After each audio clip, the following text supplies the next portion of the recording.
What's up guys, in this video I'm gonna show you how to invite or add a friend in Battlefield 6. If you're wondering how to invite a friend, here's the easiest way to do it.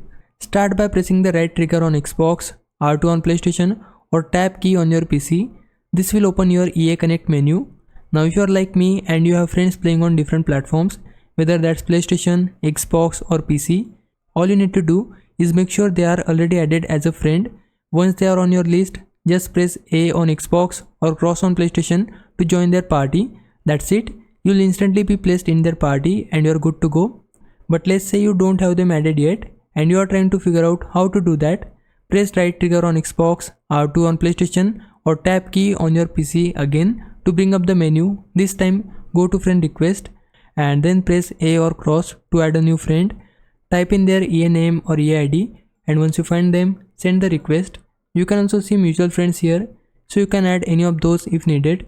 You can also check recently made players or go through any friend request you already have waiting. Now if it was a big help, can you like this video and subscribe my channel. For now, thanks for watching. Bye bye.